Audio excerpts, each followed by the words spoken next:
Good morning to whomever might be watching this at some point in the future. Meditating and having a Dharma talk in my study is a little bit different than in the Zendo. For one thing, my computer sends me alerts about emails and other things coming in that you may have heard during the meditation. So my apologies. I just don't know for sure. I haven't tried to figure out how to turn those off readily. So it's just something I'm going to probably live with. I'm not going to put any energy into solving because it's not high on my priority list. We have been talking for a few sessions, or I have been doing the talking for Dharma talks pretty much for a few sessions on wayfaring was the title I initially gave to this series of talks of unknown number. I don't know how long I'll be talking about this, but the idea of wayfaring or doshin, which is the mind of the way or the heart of the way. This morning, I want to talk about this idea of return. This idea of return is a pivotal notion in spiritual practice and spiritual traditions of all types. And so I want to look at the notion of return. And this may take more than one session.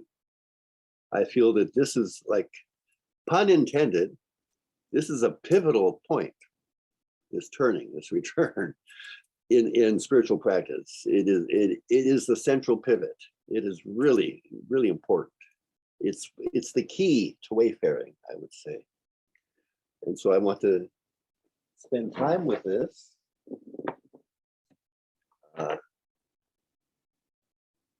Kind of leisurely, carefully. The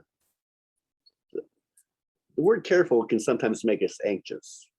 So if you return it around full of care, then we slow down and we chill out. So and stay present. So that's what I mean when I say that this issue of return merits a leisurely contemplation filled with care. It's it's pivotal, to use that pun again. And that's why I think we may spend a lot of time on it, just to really kind of to seep ourselves into this notion of return. Because when we think about wayfaring, where are we trying to go? What's the destination? And the destination is return. That if we're to give a term or a label to the goal, and that's a four-letter word, G-O-A-L, goal. So hold it gently. The goal or the direction of the way of practice, the label return would probably be the most not uncomfortable word to use, put it that way. So it's really important. In Judaism, the word is teshuvah. Teshuvah literally means to return. Comes from somewhere in the Hebrew scriptures where he said, where the Israelites say, "Let us return to God, and maybe He will return to us." And so the word means return. It's often translated as repentance, which in our contemporary times, that word repentance has some baggage of self-punishment, flagellation, something of that. But in the original Hebrew, it simply means to turn, to return. So some source material about return, first from the Tao Te Ching. And this is chapter 40, probably the shortest chapter in the whole Tao Te Ching, and probably once again, that pun, probably the pivotal chapter in more ways than one of the Tao Te Ching. Because it begins, returning is the motion of the way, of the Tao. Yielding is the way of Tao. The 10,000 things, and in Taoism, that's short for everything. Everything is born of being. Being is born of not being. So returning is the motion or the direction or the destination of the way. But it's a destination that's not static.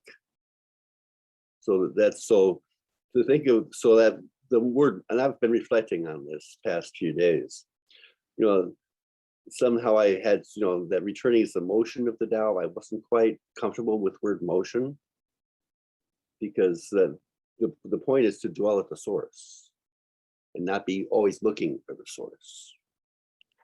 And so that's a problematic with the word motion. It implies restlessness, maybe, it could. And return is not a restless thing. So how about destination? Well, if you think you're there, you're not, because it's always flowing. So destination doesn't quite fit well either. Direction also works a little bit. I think it shares the problematic with motion, that it could generate the sense of perpetual seeking for what you have not yet found. And that isn't characteristic of return. So return is the activity of the way. That might be good. Return is the activity of the way, the dynamic of the way. Then the second line, yielding is the way of the way. Yielding is the way of the Tao. And the word yielding, I have problems with, because it could imply giving up, like I yield. And I had this image of, like, if you're in a wrestling match or a martial arts match, and you tap out, you yield. And that doesn't quite fit the notion of what I think is intended here. And I came up with the notion of, I wrote it down, transparency.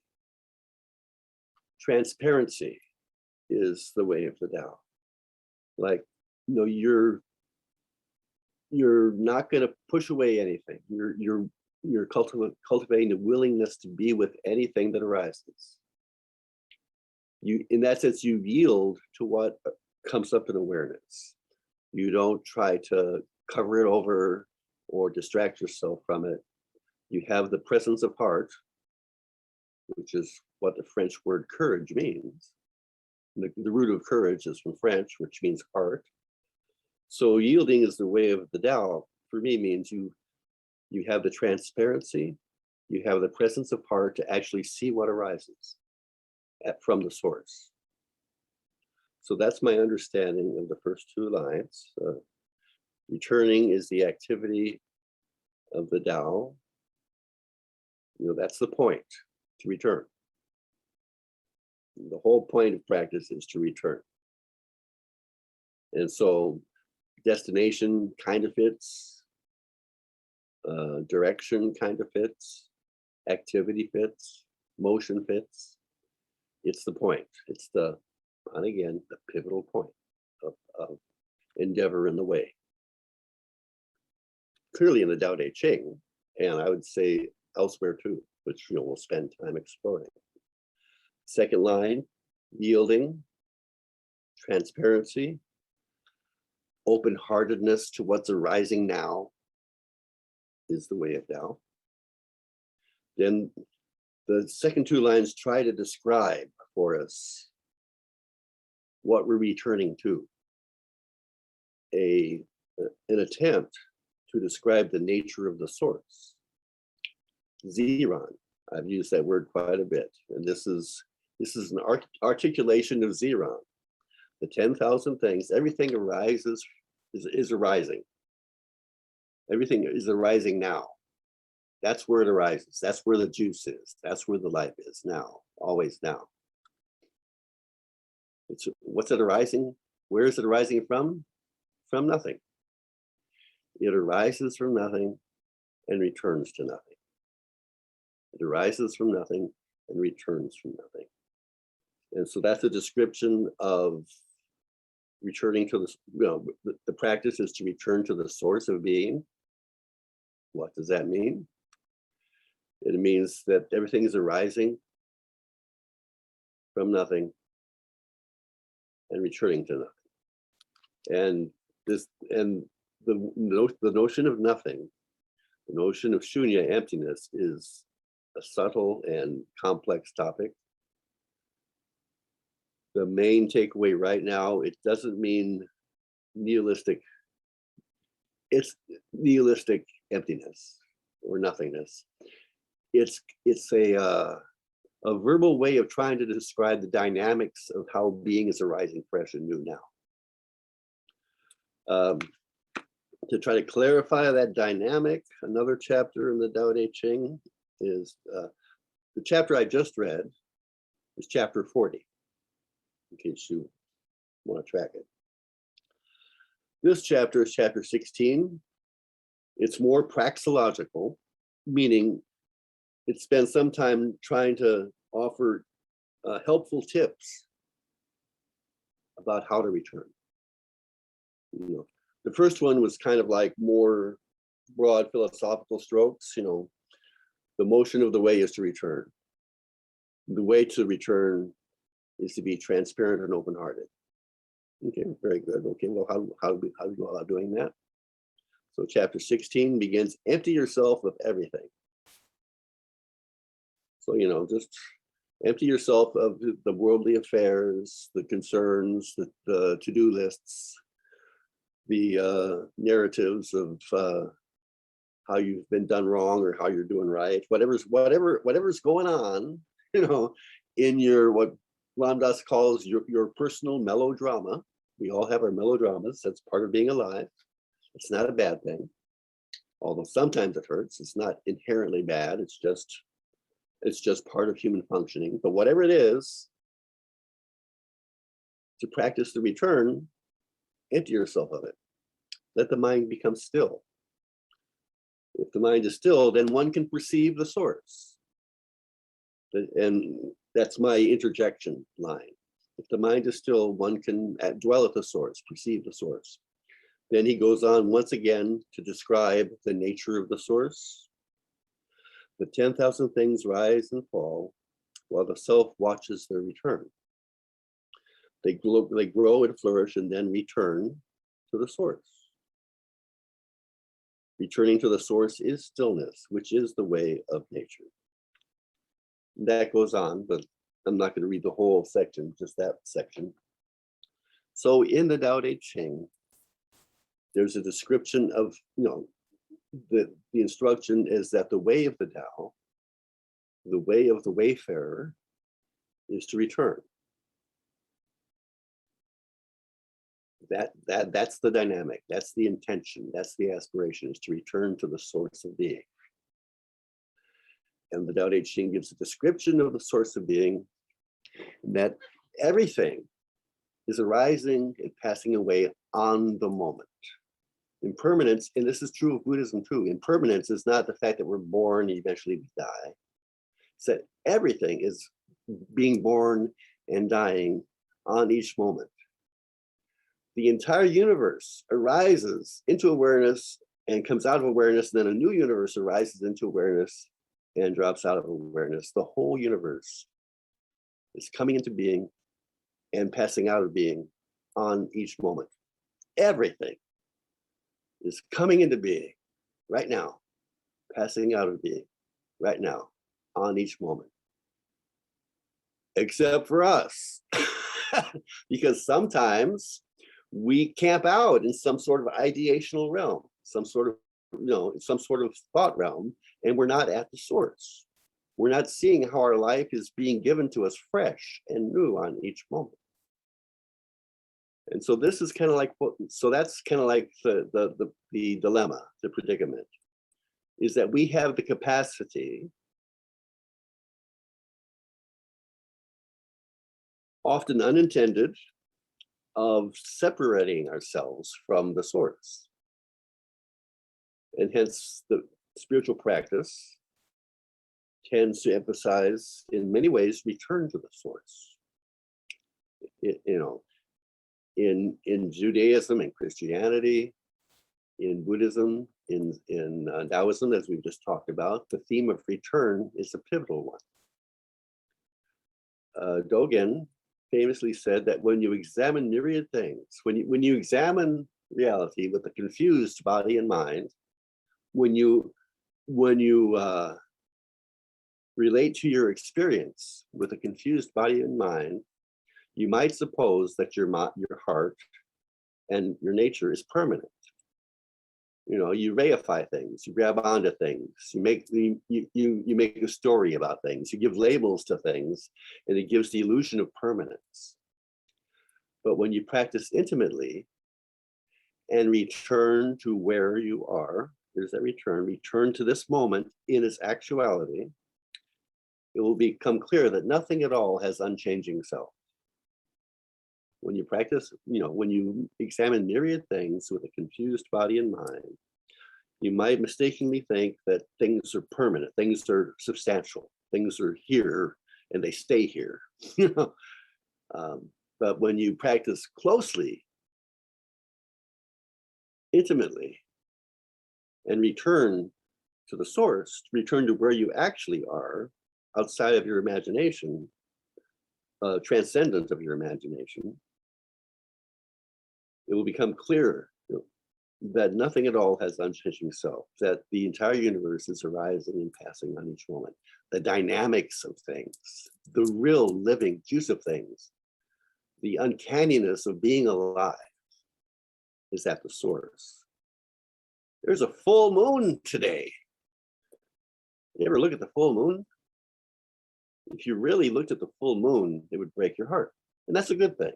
But often we don't want to deal with the full reality of the full moon, and so we obscure it. That's kind of like what this is, pointing to. Trying to have the presence of heart to bear the full weight of this uncanny life that we're in the midst of. So I want to give some tools to track my understanding, anyway, of the dynamics of return. Some slogans that as we go through it this morning and onward, we can use these tools to kind of like as a mnemonic device to remember what the teaching is trying to point at. Okay, so if you have a pen and paper, you can write these down. You may be able to remember it without that. The first slogan, the first training slogan for return is turn around.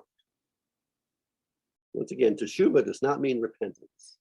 It seems, that you've looked away from the source for whatever reason, and at any moment, and this is what Martin Buber teaches, and what the Jewish tradition teaches in a lot of it, at any moment you can simply turn back around to the source.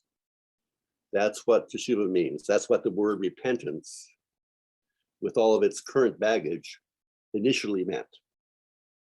So the first slogan is turn around. That's the motion.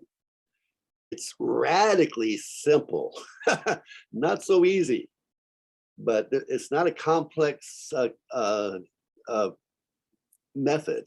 You just turn around. It's like somebody calls your name and you go, oh, that kind of immediate shift of awareness, a simple shift of awareness that is not so easy, but radically simple. Turn around, which begs the question, why is it not so easy? Every now and then I fall apart.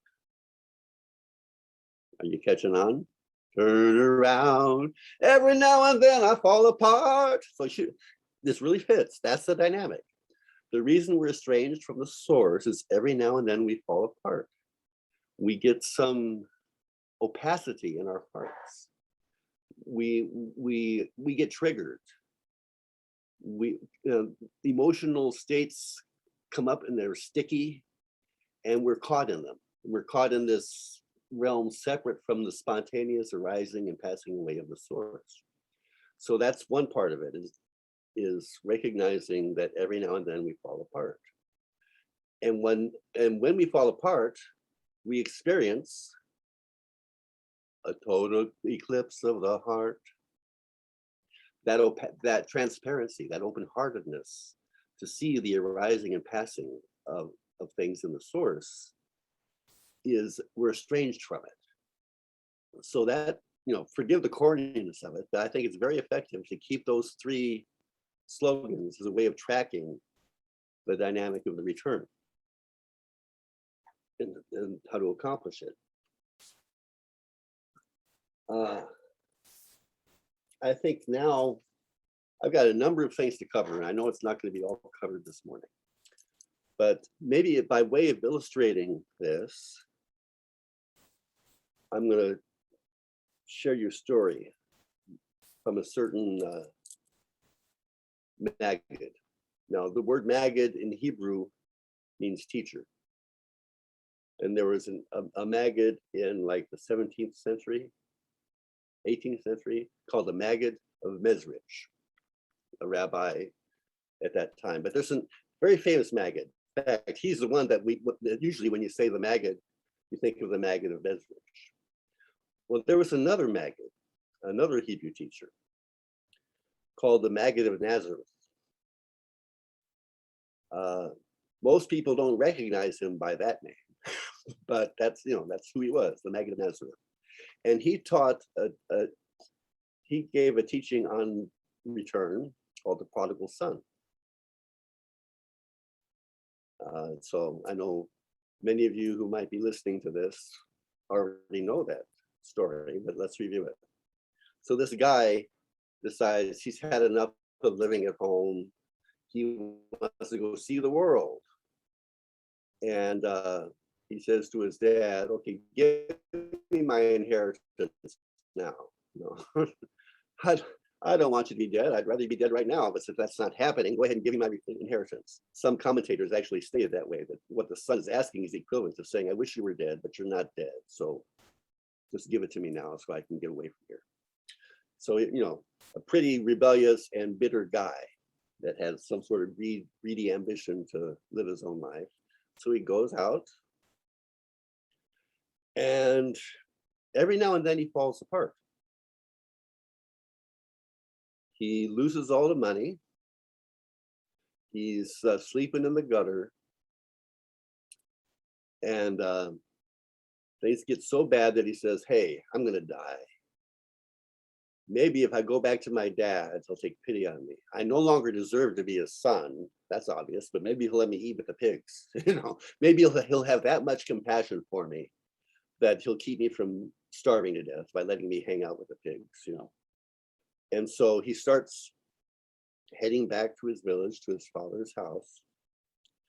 And his father, even before he gets there, sees him coming down the way and says, hey, my son, hey, kill the fatted calf, set the table, put rings on his fingers and bells on his toes, so wherever he goes, he'll make music where he goes. That's from Godspell. That's a silly line. But anyway, so the son has this, every now and then he fell apart. So now he's got a total eclipse of the heart. He's not worthy of receiving his father's love. That's out of the question, But maybe I can survive, if he takes pity on me. But from the perspective of the source, from the perspective of the father, it's just a precious wounded child, a pure being that has forgotten who they are. And so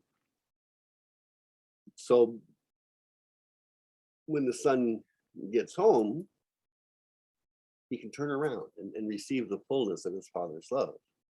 He doesn't have to beat himself up.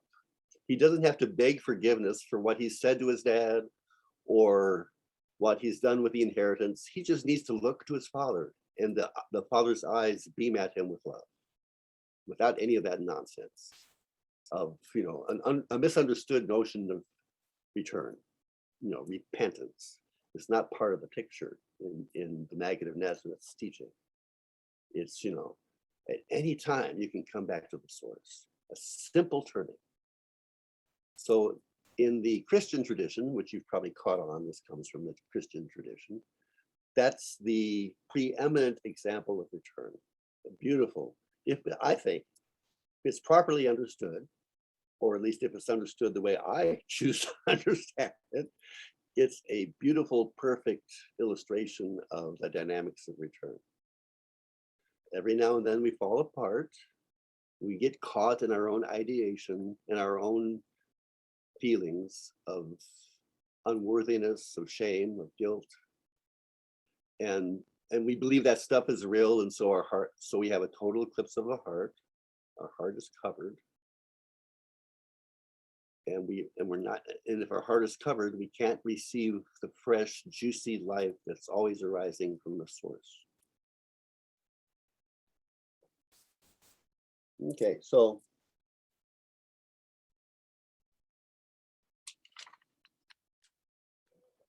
going back east again, here is another teaching about return to the source. It's on my phone. Excuse me for looking at my phone. I'm not on Facebook. In this teaching, the word return is not used. And yet, this is exactly what this teaching is about. It's a poem by Wang Wei, Tang Dynasty, I believe, Chinese, Buddhist, and Taoist poet. Both traditions claim him. And he actually makes reference to things in both traditions. And in my middle years, I became fond of the way. And I made my home in the foothills of South Mountain. When the spirit moves me, I go off by myself to see things that I alone must see. I follow the stream to the source and sit there and watch the place where the clouds are cropping up. We laugh, or I may meet a woodsman. We laugh and talk and forget about going home. Okay, some commentary on that. In my middle years, I became fond of the way. When I hear that verse, I think about how in a lifetime of practice, initially there's this ethical duty to clean the shit up, man. and sometimes practice there's a distaste towards the idea of practice because, hey, I got to look at my shit. I know I got to do it, but I don't want to do it. So, and so there's this kind of like the word that's not coming to me. Not fierce, but related to fierce. There's this kind of like fierce aspect to practice. And so one does it, one feels compelled to do it. One sees the virtue and the value of doing it, but one doesn't particularly enjoy it. And that's just the way it is. And that's just a fact that people initially need to deal with. If you go to practice because you think it's fun, you're not going to go there when you actually need to, where the pay dirt is. And that's so that I can't, that word on the tip of my tongue, that fierce quality to it is unavoidable. But over a lifetimes of practice, the beauty of it, the wondrous nature of what it does for the heart, and how it allows one access to the freshness of being, and how one can be reborn in a moment, and freedom that capacity gives one, that begins to saturate into the heart. And one has an affection for the practice that initially it's hard to have. So anyway, that's a long commentary on that very first line, which has little to do with the dynamic of turning, but it's something that I've reflected on, and that's my feeling about it. Okay. In my I've made my home in the foothills of South Mountain. Now this next line. When the spirit moves me, I go off by myself to see things that I alone must see. The stuff that's arising from the source, from your source, only you can see. Only you can see whatever is arising in your heart and mind. And you need to see it. You know, if you reject the anxiety arising from the source, you reject the moonlight arising from the source. You reject the sound of the geese arising from the source. You can't have it both ways. You can't reject some things and keep others for it to be the actual thing. You got to see what you alone can see. Your own melodrama, your own, if you'll forgive the word again, shit. You know, when the spirit moves me, I go off by myself to see things that I alone must see. But those things that I alone must see are not separate from the source. It's your particular vantage point on the total source. How do you do that? You follow the stream back to the source. You follow the stream back to the source and sit there and watch the place where the clouds crop up. You follow the stream of consciousness, the stream of awareness back to its source, to the arising of awareness, the perpetual percolating up of awareness from nothingness. You know, the 10,000 things, including your awareness, is born from being. Being is born from non-being. So you follow your awareness back to its arising in the here and the now, the perpetual here and now, the unfindable here and now, because it's always different, it's always changing. It's unfindable, but still you can return to it. That's the paradox. So you follow the stream to the source of awareness, the source of you know, the arising of everything. And watch the place where the clouds crop up. You watch the place where the sound of the geese arises. You watch the place where the smell of incense comes into awareness. You watch the place where anxiety arises. You watch all these little clouds of phenomena arising from the source. You watch the place where they're arising. You don't watch them flow down away from the source. You don't see anxiety arising and grab onto that cloud and say, yeah, it's true, I really suck. And then, you know, you're flowing away from the source. You stay at the source. You're not afraid to see anxiety. You're not afraid to see greed. You're not afraid to see anger. You're not afraid to see dejection. You just stay at the source and you watch that place where the clouds are cropping up. And the heart is transparent to whatever's arising. There's no total eclipse of the heart. You know, yeah, you fell apart and you went downstream. Every now and then you fall apart and you're downstream someplace, stuck with some ideation, but you follow the stream back to the source and there's the clarity. There's the removal of the total eclipse of the heart when you can stay with what arises open-heartedly. If you hop on a cloud, your heart's going to shut down. It's going to contract in some ways with shame, you know, embarrassment, dejection, or elation, maybe. You know, you might attach onto how great you think you are, but that's also closing the heart, as we can really readily see, I think. So you follow the stream to the source and sit there. You don't watch the clouds. You don't ignore the clouds. You watch where they're cropping up. You're watching the arising from nothingness, and you're allowing it to pass back into nothingness because something else wants to emerge. For creation to be fresh and alive, it has to keep emerging.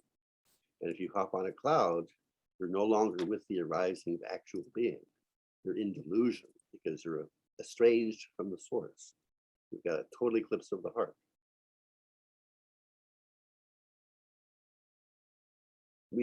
Or sometimes I may meet a woodsman. We talk and laugh and forget about going home. Sometimes you're involved in your melodrama. That's okay too. You know, if you fall apart, if the heart eclipses, you know how to get back home. So, the melodrama happens and you can't stop the melodrama. It's going to happen, So sometimes you meet a woodsman and you talk and sing, drink wine and forget about going home. That happens. And that's just part of life too. But if you notice that the heart's eclipsed, because in the midst of, doing the melodrama, you've kind of fallen apart. You've totally lost your way and you feel estranged. It's no longer fun anymore. Something's hurting, This playing around in my melodrama is no longer entertaining. It's getting kind of serious here. How do I heal? Well, then, just turn around. Turn around. It's right there. It's always right here. It's always right here. So that's Wang Wei's poem about turning around. And I think, I've tried to elucidate how, the schema I've given you, the slogans that I presented, corny as they are, I think are very efficacious. The motion of return is radically simple. So simple that the ideation technologies, techniques will miss it. You just turn around. It's the supreme source is always present, but sometimes we're not present. The supreme source is always present, but sometimes we're not. But all we got to do is turn around.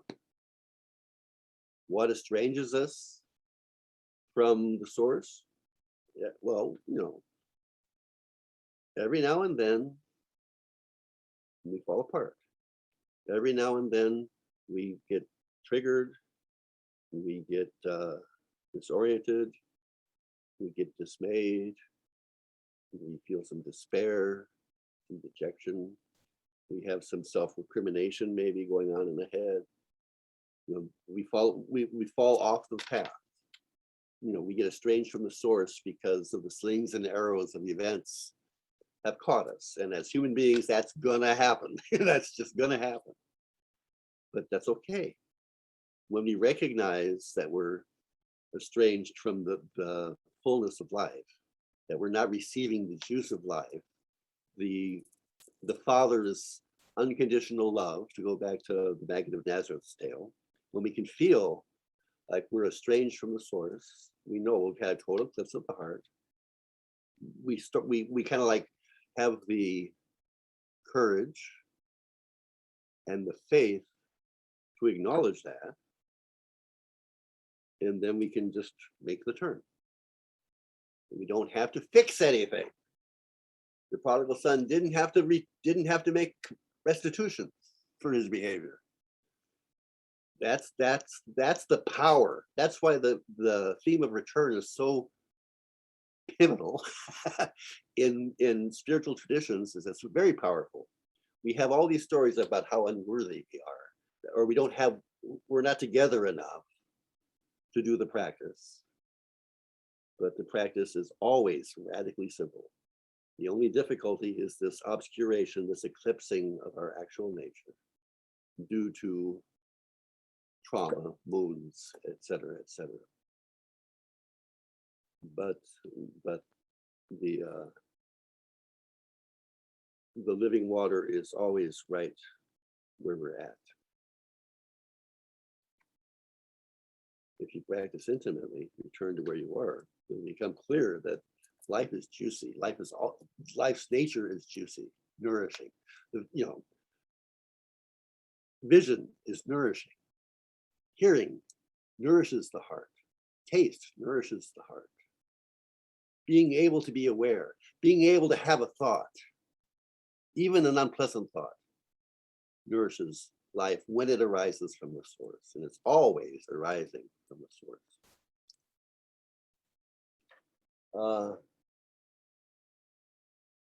I think for today, for this morning, one more teaching about return, and that'll be enough for now, because my energy to elucidate is trickling away a little bit. And I don't want to force things that don't flow, because then I would have a total eclipse of the heart if I did that. But one last teaching from T.S. Eliot before we call it a day. And this is from Four Quartets. It's how the Four Quartets ends. This magnum opus of T.S. Eliot's, his most famous work. This is how it ends.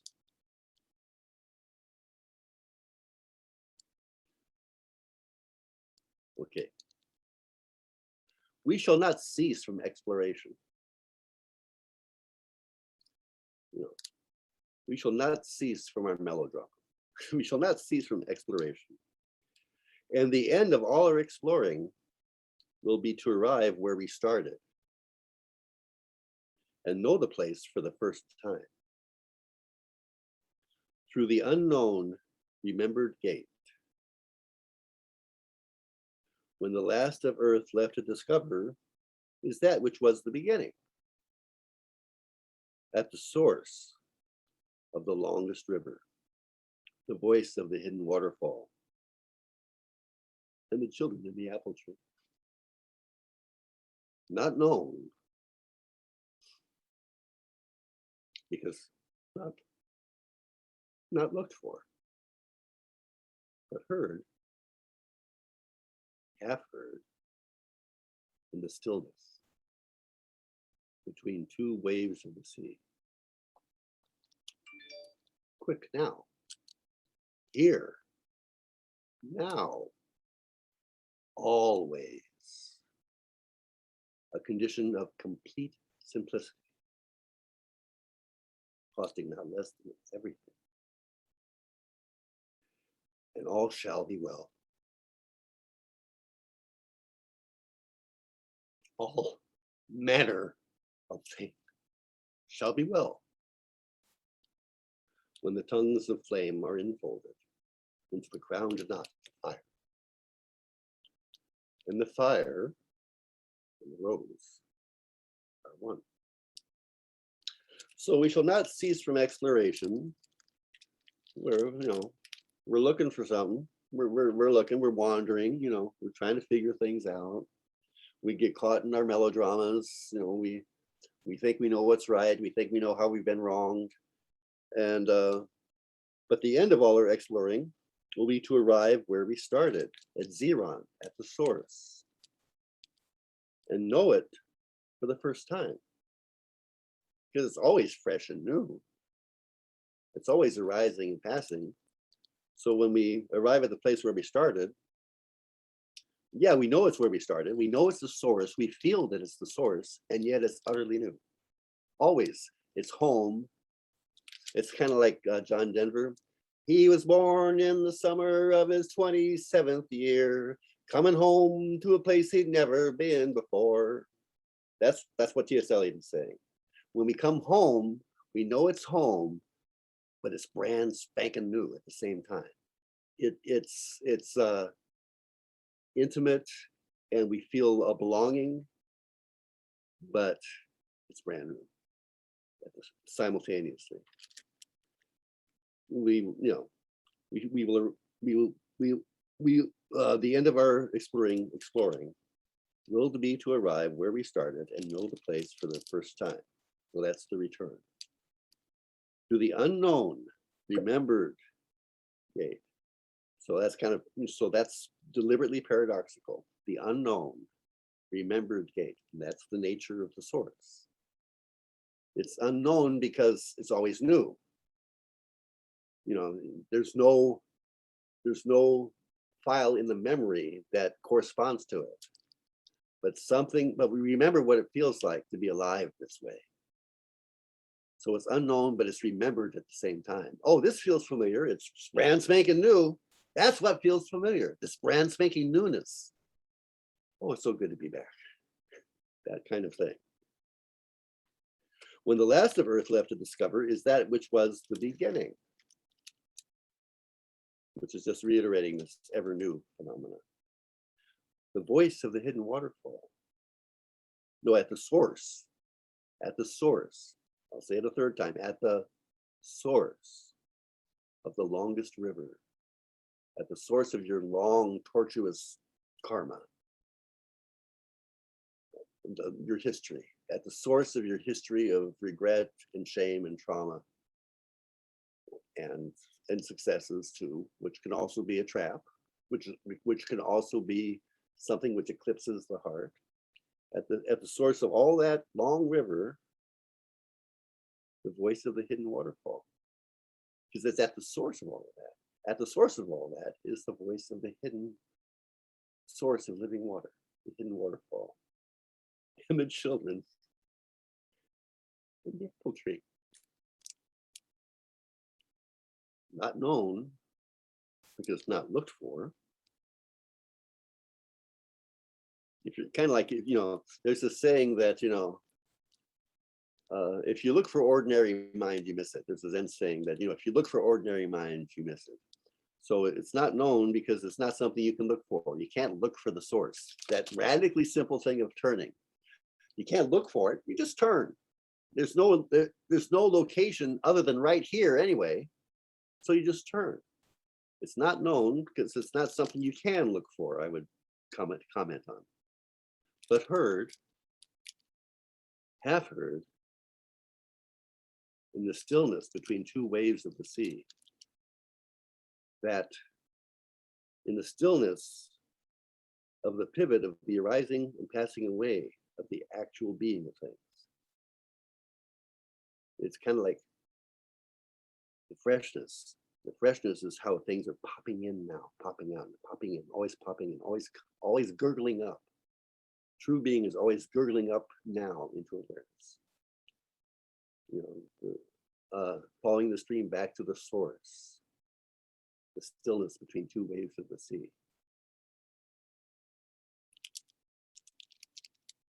Just to emphasize the momentariness of it, it's right now, quick now, here, now, always the eternal present. That corny phrase, the eternal present, that's what's being talked about here. Zeron is outside of time. It's perpetual now. And time and space and everything else emerges with it. But at the source, there is no time. It's just now. Quick now, here, now, always. A condition of complete simplicity, utter transparency. Utter transparency. You're just the witness. There's no there. When you're to commune with the source, you're just the witness. Anger pops up, it's not you, it's just anger. Dejection pops up, it's not you, it's just dejection. The geese pop into awareness, it's not you, it's just the sound. So complete simplicity. That melodrama is miles away because right now there's just irritation. And now it's gone. And now it's back, now it's gone, now it's back, now it's gone. But now there's a car horn. There's just this empty witness at the source, watching the place where self and other crop up, where ideas crop up, where feelings crop up, where experience crops up. So the condition of complete simplicity, Ray, costing not less than everything. The freedom of complete poverty. In order to actually commune with the source in such a way that you're nothing but the source, you have to let go of everything. That's the Buddhist teaching of abandoning self-clinging. To feel the freedom of life, the full juice of the freedom of life, you have to let go. If the seed doesn't, unless a seed falls to the earth and dies, it doesn't bring forth fruit.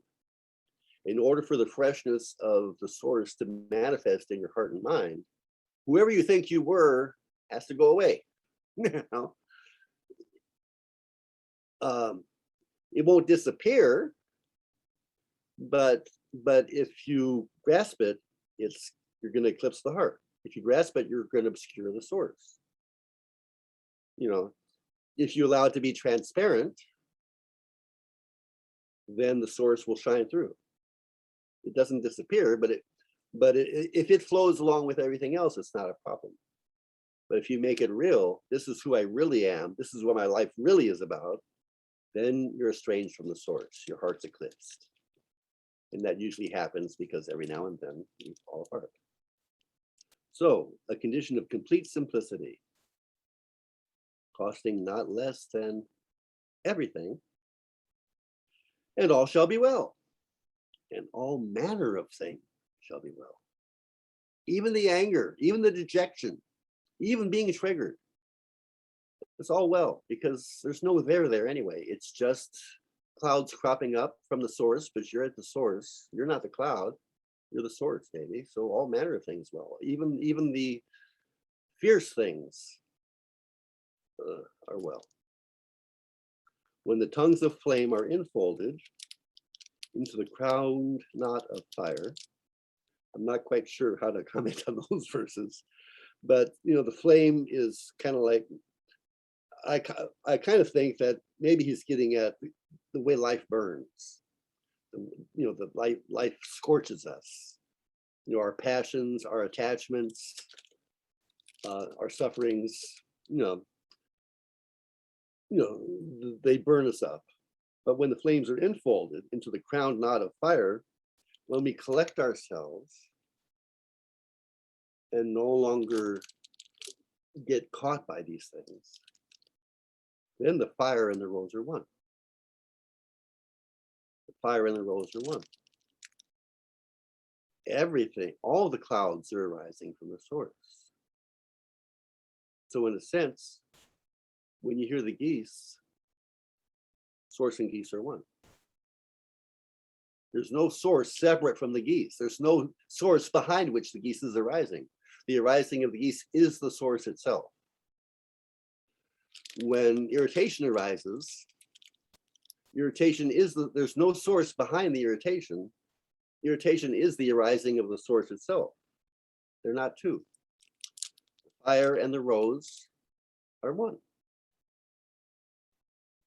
The miraculous wonder of being alive will manifest as rage. Not a problem if we stay at the source, but if we hop onto the cloud of rays and flow down river with it, it's no longer the manifestation of the wondrous energy of life. It's become this obscuration that's eclipsed our heart. So returning to the source gives us immense freedom. Returning to the source gives us immense courage. We can let anything come up in the heart. Anything. It doesn't matter how fierce and foreboding the beast, the dragon arises from the heart, because we know that a butterfly or a dove just might come up the next moment. Because everything is arising and passing on each moment. So the dragon's got a very short lifespan. If we stay at the source, the dragon has a limitlessly short lifespan. It doesn't exist at all. It's empty. That's the meaning of shunya, of emptiness. The dragon of rage doesn't really exist at all. That's I might be getting a little obscure, a little distant. I don't know how clear I am, but I'm trying to express the immense power of return. And I know we're going to talk more about it next week, or 2 weeks from today, because I go back to work on Wednesday, and so I'll work next weekend. So anyway, that's the initial presentation of the notion of return. Please think on this phenomenal power of grace that is inherent in this simple turning. I know that Christianity can provide baggage for a lot of us, me included, but I still think the Maggid of Nazareth is an exceptional soul. The greatest Maggid. The Maggid of Nazareth is second in my heart compared to the Maggid of Nazareth.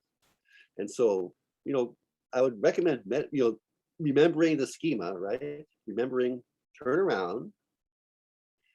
Every now and then I fall apart, total eclipse of the heart, and then contemplate the parable of the prodigal son as a mythological tale about the nature of return.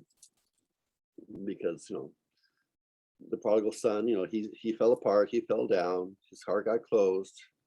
And the closure of the heart in that story is represented by the fact that he felt he was no longer worthy to be the son of the father.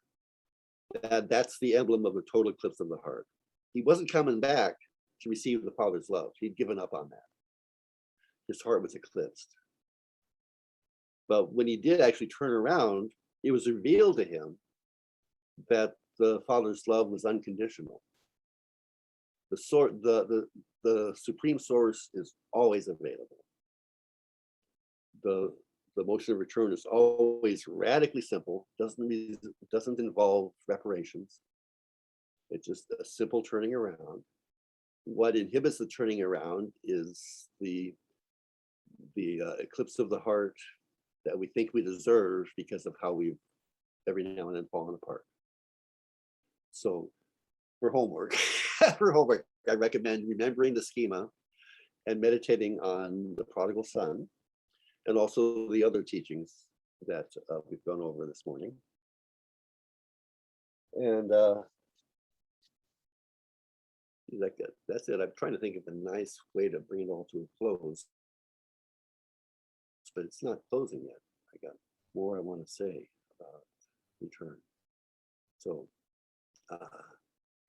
you all be well, and maybe I'll see some of you on Thursday, and I'll try to share more of this in a couple of weeks.